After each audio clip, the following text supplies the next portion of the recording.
And if you haven't already read that proclamation, I would encourage you to read it. It's a great history and synopsis of why we're here today. Our first guest speaker is another friend of mine, and like many folks who are going to be in front of you today and others in the crowd here. She's also a fellow service member. She's a community leader. I've known her for a couple of years now, and just a joy to be around. And I'm sure you're going to learn a lot from my friend and yours, Tiffany Koehler.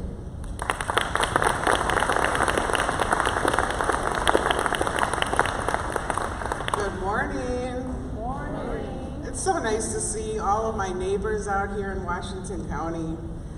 First of all, I want to thank our county executive and U.S. Army veteran, Joshua Showman. I would like to thank Pastor Carissa, and if you don't know, she's a U.S. Navy veteran. Yes, pray for her, but pray more for my other friend over here, U.S. Marine and County Executive's right hand, Tara Gundrum.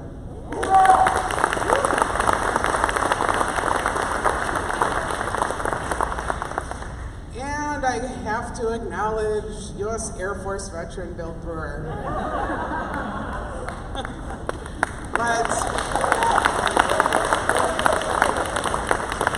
I'm trying to play nice. It is Juneteenth. And I would invite any veteran out there in the audience to please stand and be recognized.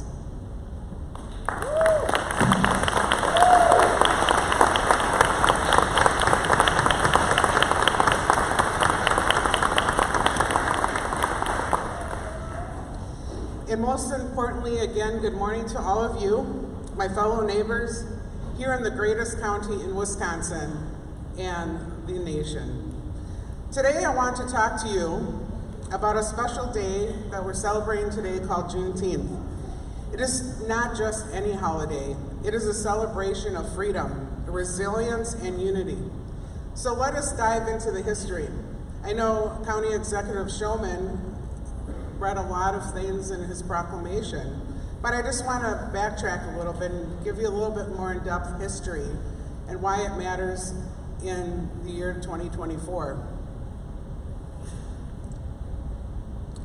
Juneteenth, we explore how we can build bridges among ourselves, among our communities, and among those that may not look like us, live like us, talk like us, or pray like us. The Emancipation Proclamation was ordered on January 1st, 1863 by President Abraham Lincoln. It was a liberation freedom proclamation. It declared that enslaved people in Confederate states of Mississippi, Florida, Alabama, Georgia, Louisiana, Texas, Virginia, Arkansas, Tennessee, North Carolina, South Carolina were to be forever free. However, the proclamation did not instantly free everyone. It applies only to areas under that Confederate control. So what is Juneteenth? Well, today's the month of June 19th. It's kind of smushed together. Get it? Juneteenth? All right? It marks a significant moment in our history.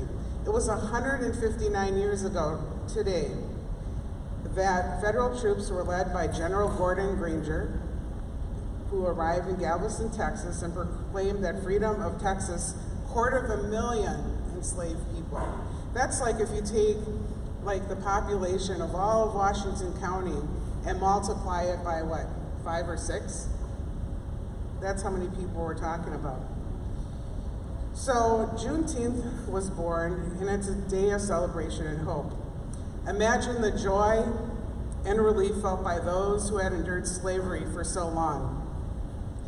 Unfortunately, not everyone saw or sees a person's God-given worth. To thrive and not just survive, we need to recognize our shared humanity. Humanity is really, for the younger folks in the room, it's really that goodness inside of you.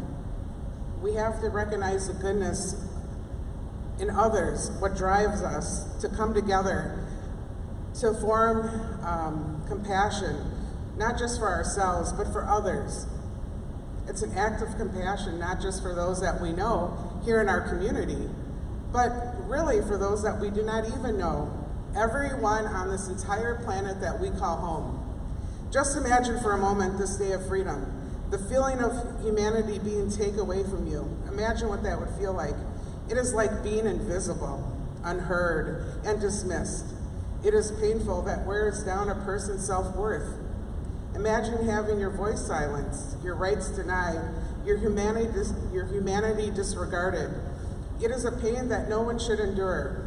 Let us strive to see every human being live freely, to live without worry, to live out their hopes and their dreams. We can bridge our differences when we start recognizing our common humanity, even when we disagree.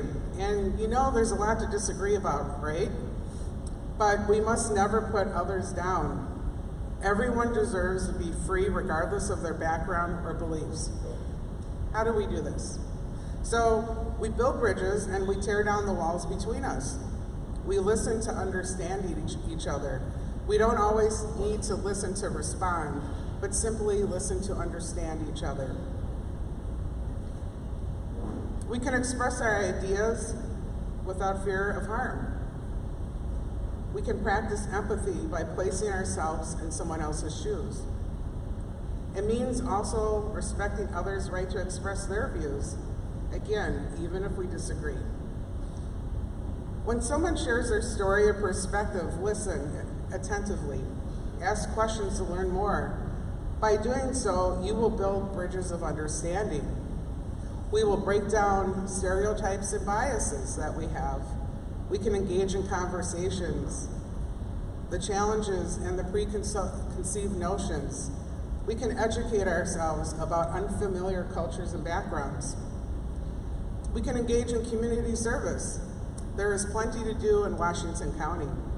You can volunteer at a local organization, schools, or shelters. By doing so, you bridge gaps and contribute to the community in a positive manner. We can encourage dialogue and collaboration among people from various backgrounds. When you witness something that's not right or some form of discrimination, we should speak up. Advocate for equal rights among all of us, all Americans. Your voice matters in building bridges toward a better world. Building bridges, we contribute to a more compassionate and connected society. Let us honor it by building bridges, listening and standing up for what is right. Remember that protecting everyone's freedom ensures a brighter future for all of us. The late Bishop Desmond Tutu wisely stated, "My humanity is bound up in yours, for we can only be human together." Let us dismantle racial barriers, listen to each other's lived experiences, and work toward a society where skin color does not determine one's worth. In closing, Juneteenth teaches us that freedom is not an individual journey, but it is a united endeavor. As we celebrate this historic day, let us commit to preserving dignity, building bridges, and remembering the words of Opal Lee. Now, Opal Lee is the lady, she was the driving force to make this a federal holiday. She said, "None of us are free until we're all free." Let us carry this truth in our hearts and continue the work of building bridges, one connection at a time. And I say, happy Juneteenth, my neighbors. Thank you.